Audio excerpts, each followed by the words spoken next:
गुंतवणूकदारांचे पैसे जे आहेत ते मिळतील त्याची शाश्वती नाही आहे, कारण की लाडक्या बहीण योजनेवर पैसे सध्या द्यावे लागतात, हे खरं आहे का?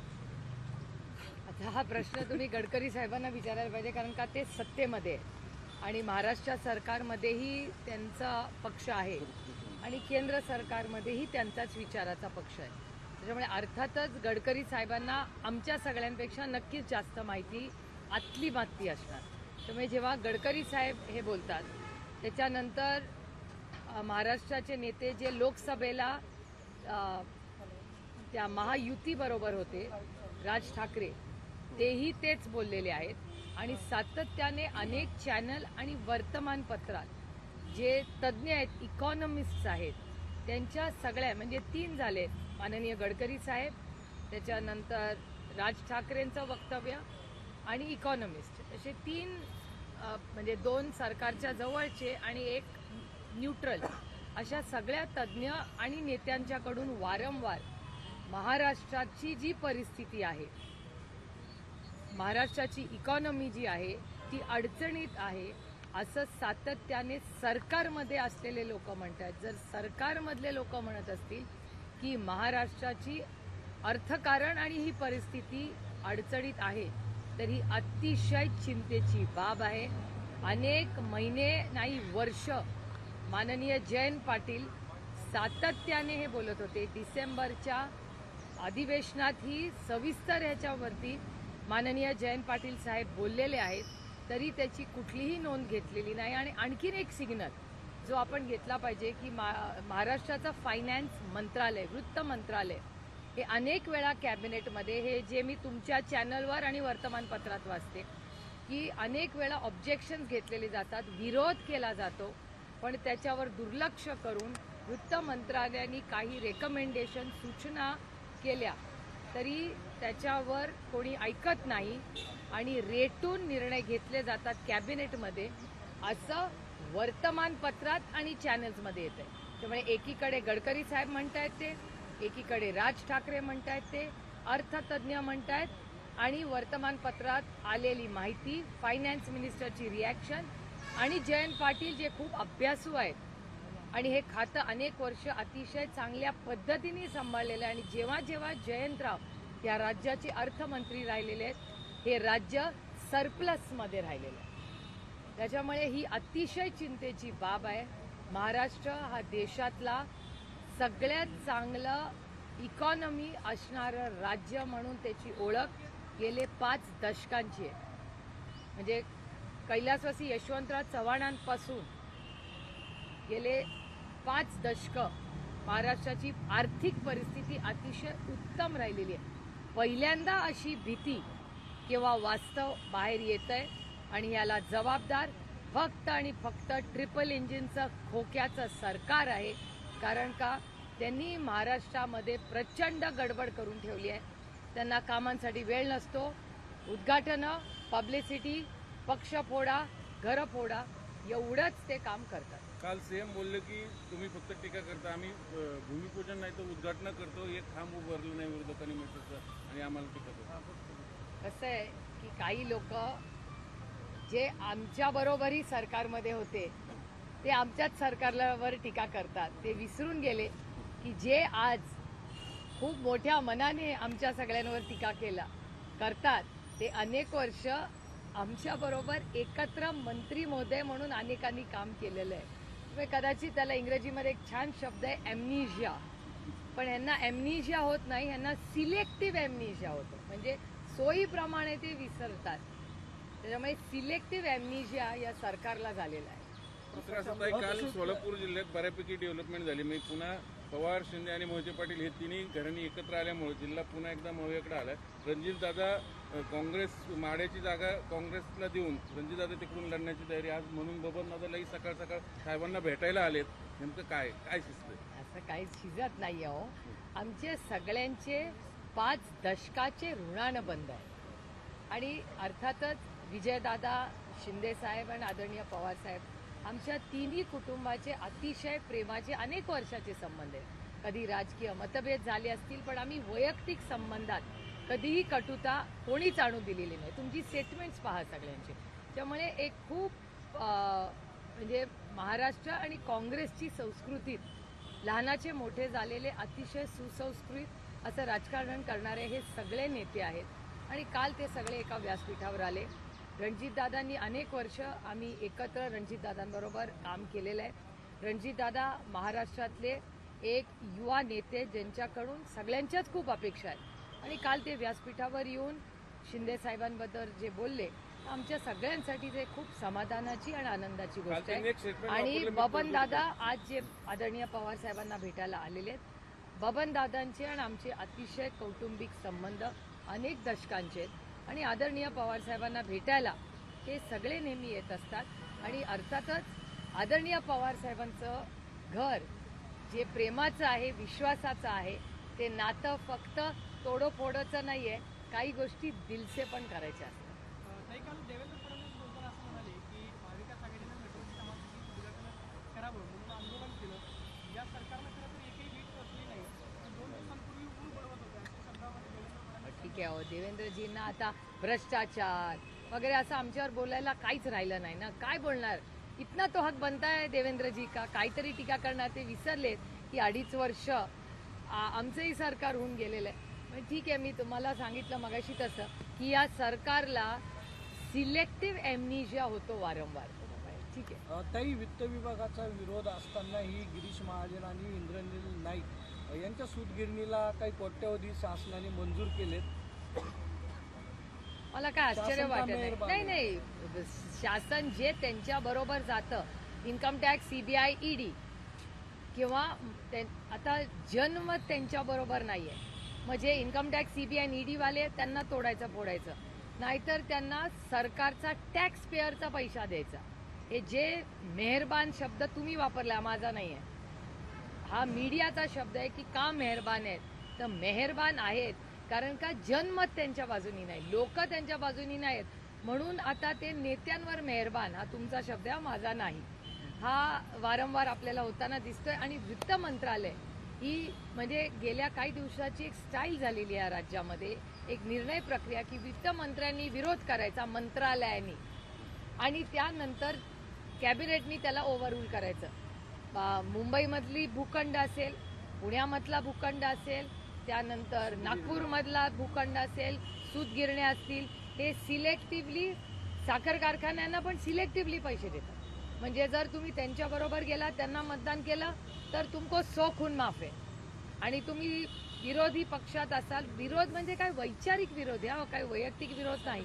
आणि वैयक्तिक विरोध नाही केला आणि वैचारिक विरोध केला, तुम्ही चांगले असला तरी तुम्हाला काही मिळणार नाही. तुमच्या बाजूनी जनमत असेल तरी तुम्हाला मिळणार. आता माझं अमोलदादाचंच बघा ना, अमोलदादा आणि मी लोकप्रतिनिधी आहोत, लोकांनी निवडून आम्हाला पाठवलंय, तरी आम्हाला डीपीटीसीतून नाही पैसे मिळत.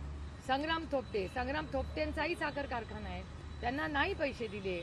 अशोक पवारांना कारखान्याला नाही पैसे दिले. ज्यांना दिले आम्हाला आनंदच आहे, त्यांना जरूर मदत करावी. पण मग सगळ्यांना वन साईज फिट्स ऑल, मग जो नियम कायदा तुम्ही बनवता, जर हा देश संविधानाने चालतो तर मग सगळे नियम कायदे सगळ्यांसाठी समान असले पाहिजेत. निमंत्रित आहे म्हणे तुम्ही, हक्क नाही तुमचं. काय दादा म्हणतात खासदार आमदार हक्क नाही, फक्त निमंत्रित आहे म्हणे. आता ठीक आहे, मग बाकी मग माझं तेच म्हणणं आहे ना, हा देश संविधानाने चालला पाहिजे. जर श्रीरंग बारणेंना मिळतंय आम्हाला आनंद आहे, पण जर श्रीरंग बारणेंना मिळत असेल आणि ते आमच्यासारखेच लोकशाही पद्धतीने निवडून आलेत, श्रीरंग बारणेंना मिळतंय, खूप छान आहे, आनंद आहे. पण मग शिरूर आणि बारामतीवर अन्याय का? शिरूर आणि बारामतीच्या मायबाप जनतेने काय चुकलं बाबा? दादाच बारामतीवर अन्याय करतात. आता data speaks louder than words. मी काय आरोप करत नाही, मी फॅक्ट्स तुमच्या समोर ठेवते की श्रीरंग बारणेंना जे दिलं जातं आम्हाला आनंद आहे, पण बारामती आणि शिरूरवर का हे सरकार नाराज आहे याचं उत्तर माझ्याकडे. बारामती लोकांनी पाडलं म्हणून. आता याचं उत्तर तुम्हाला ट्रिपल इंजिन खोके सरकारला विचारायला लागेल. मी कसं सांगू? सुनील तटकरे असं म्हटलेत की लोकसभेला आमचं वोट जो आहे तो भाजपला कन्वर्ट झाला नाही, मात्र आता ती परिस्थिती होणार नाही, आमचे मतही भाजपला जातील आणि भाजपची मतं आम्हाला येतील, असं वाटतं का? मला नाही माहिती बाई, दुसरे के घर में क्यों झाकू मैं. ताई, एकीकडे आपण म्हणतो की महाराष्ट्रातले उद्योग बाहेर गेलेले आहेत आणि त्याच वेळेस काल उदय सामंत म्हणले की औद्योगिक क्षेत्रात FDIs मध्ये महाराष्ट्र नंबर 1 काय डेटा सारखा सांगत बसतात. फॅक्च्युअल काय आहे, आपण पुण्यात आहोत. पुण्याच्या चाकणमध्ये मोठी इन्व्हेस्टमेंट येणार होती की नाही 2 लाख कोटी रुपयाची, काय झाली त्याची इन्व्हेस्टमेंट? हिंजवडीमध्ये पण इन्फ्रास्ट्रक्चरसाठी आम्ही किती मी स्वतः आठवड्याला हिंजवडीचा ट्रॅफिक सुधारावा याच्यासाठी सातत्याने पाठपुरावा करते का. आणि फक्त हिंजवडी नाही, संपूर्ण पुणे शहरामध्ये इन्फ्रास्ट्रक्चरचे प्रोजेक्ट ते सातत्याने करतात असं म्हणतात.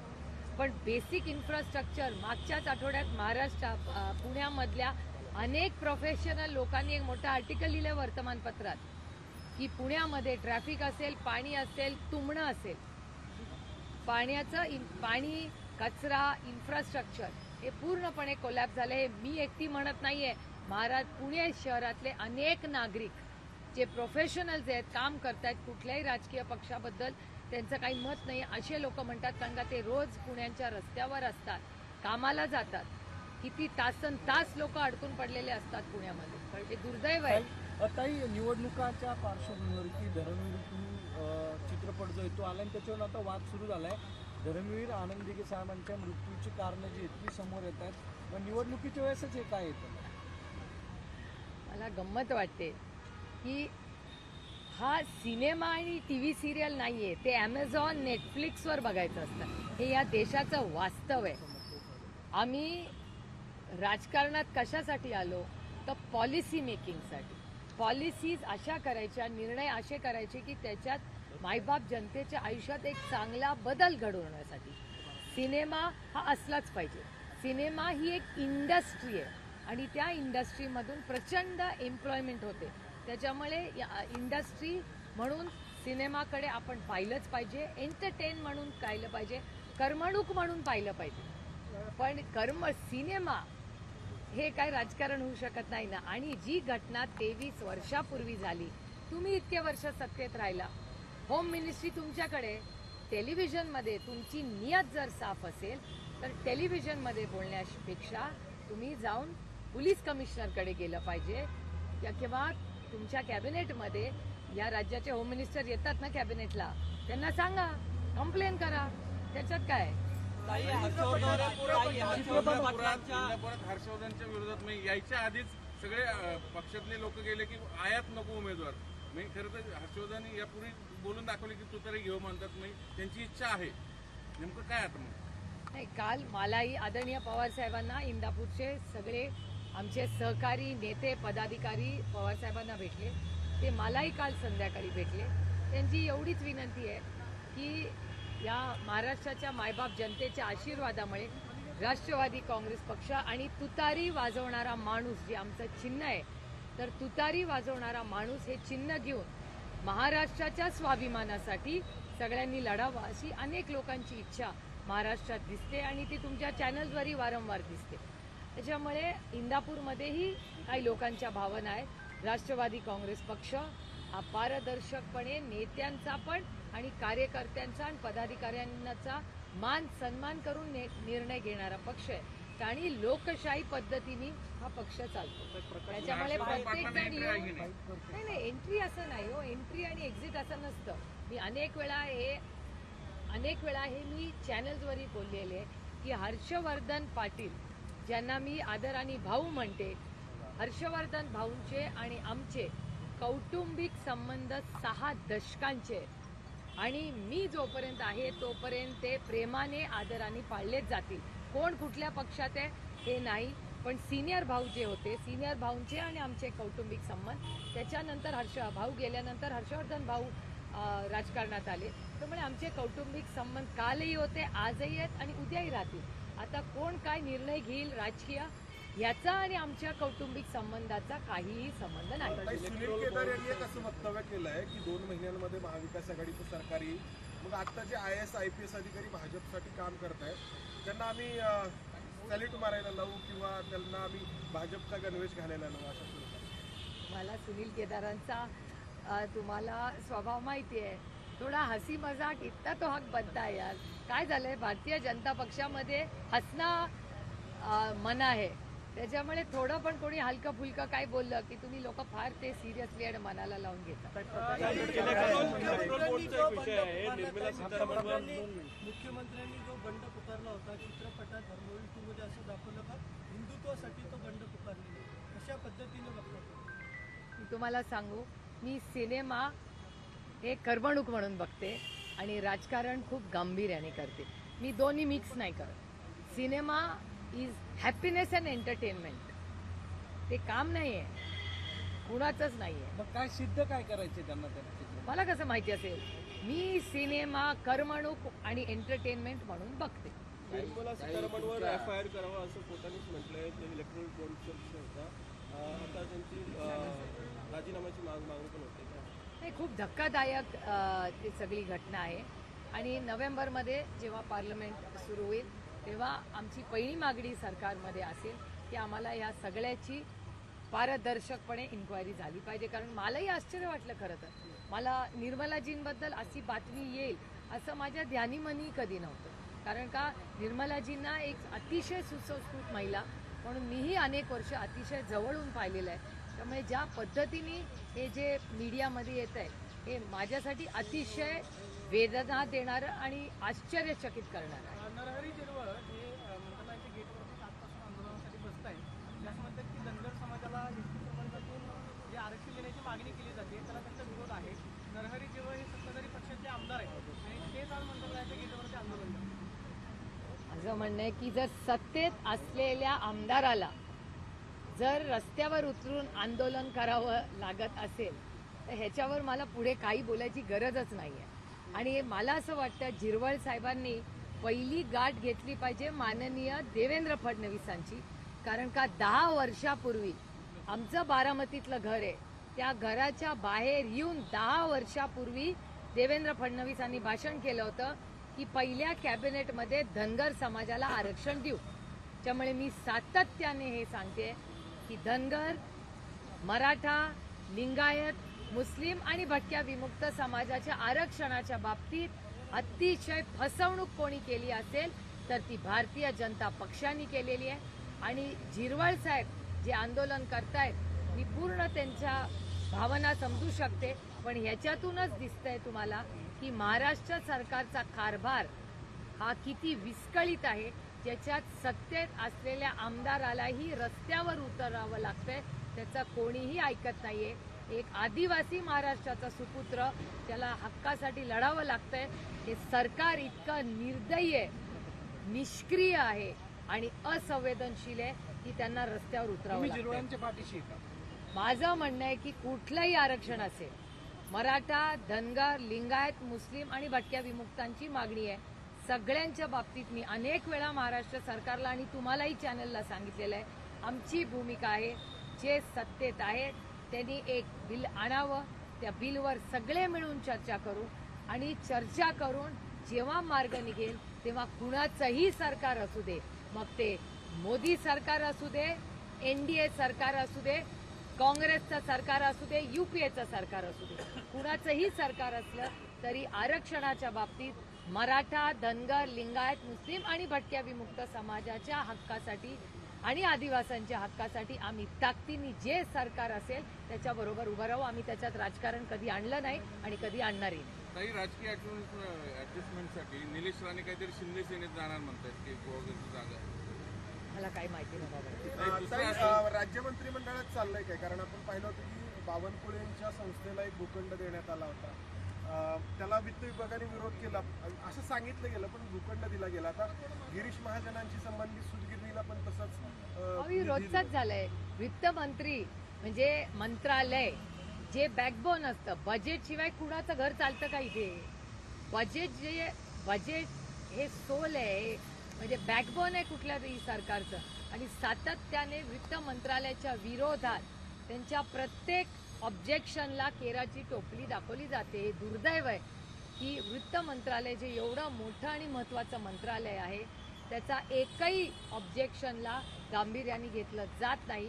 आणि काल जे गडकरी साहेब म्हणाले, त्यांचे मित्रपक्ष राज ठाकरे म्हणाले आणि जे इकॉनॉमिस्ट आहेत, अर्थतज्ज्ञ आहेत, ते वारंवार महाराष्ट्राच्या आर्थिक स्थितीबद्दल बोलत राहतात. त्यामुळे अतिशय जेव्हा आता गडकरी साहेबच बोललेत त्याच्यामुळे मला असं वाटतं त्याच्यावर शिक्कामोर्तब झालेला आहे. अतिशय गंभीर महाराष्ट्राची परिस्थिती आहे. सध्याच्या महाराष्ट्रामध्ये पवार साहेबांच्या पक्षाला प्रचंड मागणी आहे, लोकांचा ओढा आहे.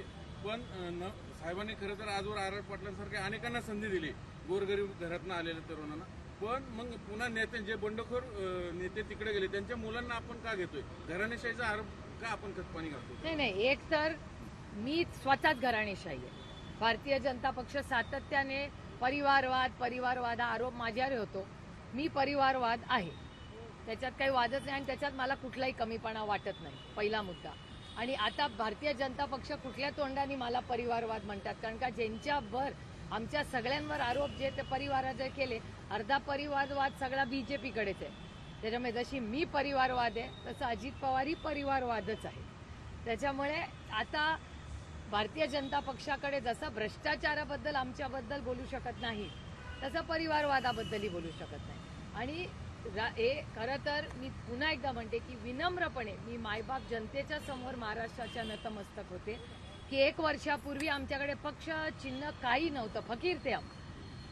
पण पांडुरंगाची इच्छा की रामकृष्ण हरी आणि वाजवा तुतारी वाजवणारा माणूस हे चिन्ह आम्हाला मिळालं आणि महाराष्ट्राची मायबाप जनता ही आमच्या बरोबर महाराष्ट्राच्या स्वाभिमानासाठी उभी राहिली. आणि आता अनेक लोक आदरणीय पवार साहेबांना भेटायला येते.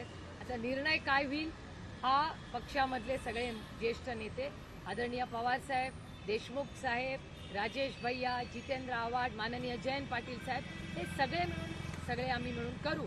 पण आज जे तिकीट मागायला आणि आदरणीय पवार साहेबांची भेट घेत आहेत, अतिथी देवो भव, प्रत्येकाचं आमच्याकडे हे स्वागतच होईल. कारण अहो ही महाराष्ट्राची संस्कृती आहे, सुसंस्कृतपणा. विरोधक असला म्हणून काय झालं? एक तर तो दिलदार असला पाहिजे आणि विरोधक असला म्हणून तो काय आपला शत्रू होत नाही. प्रकाश आंबेडकरांचं असं म्हणणं आहे की 8 ऑक्टोबर ते 12 ऑक्टोबरच्या मोठा भूकंप होईल. हे कितपत तथ्य आहे? आणि कसं कसला पाहता? भूकंप? राजकीय भूकंप होईल. मला कसं माहिती असेल?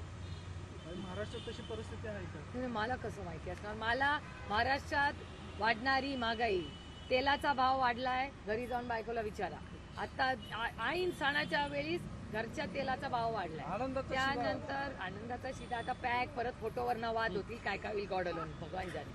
तर तेलाचा भाव वाढलाय, महागाई वाढली, बेरोजगारी वाढली आहे, भ्रष्टाचार वाढलाय. या सगळ्या कामांमध्ये इतके भूकंप रोज होत आहेत. अजून एक भूकंप, पण तो राजकीय आहे.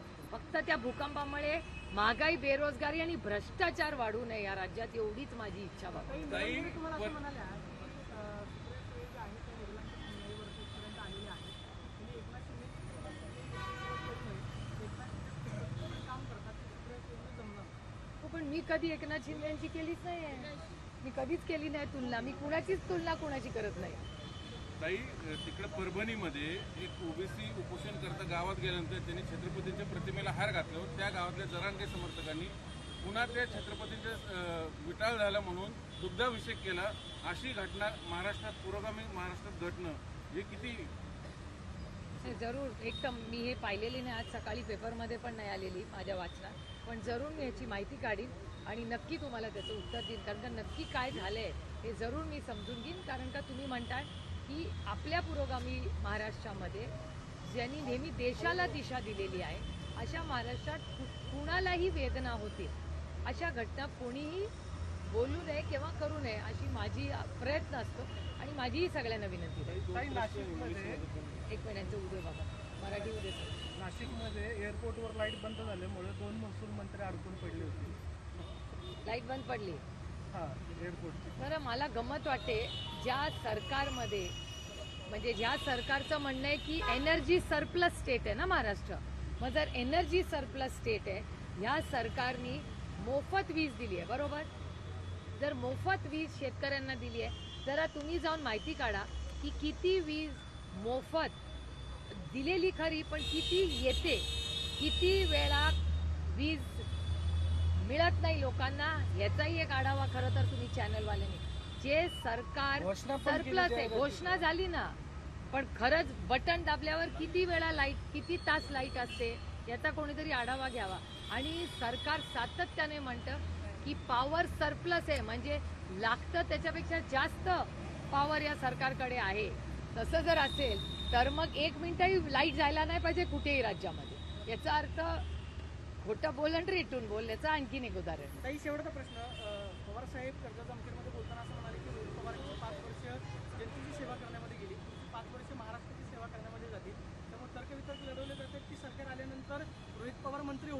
मात्र त्यावरती गिरीश महाजन असं म्हणाले की अनेक जणांनी मंत्रिपदाचे पोट शिवले, मात्र सरकार येण्यासाठी 145चा आकडा लागतो. बरोबर आहे ते म्हणतात ते, बरोबर आहे स्टेटमेंट. सरकार येणार आहे. दोघांचंही स्टेटमेंट बरोबर आहे. ठीक आहे. लोकशाही मराठी ऐका, पहा, जागरूक रहा.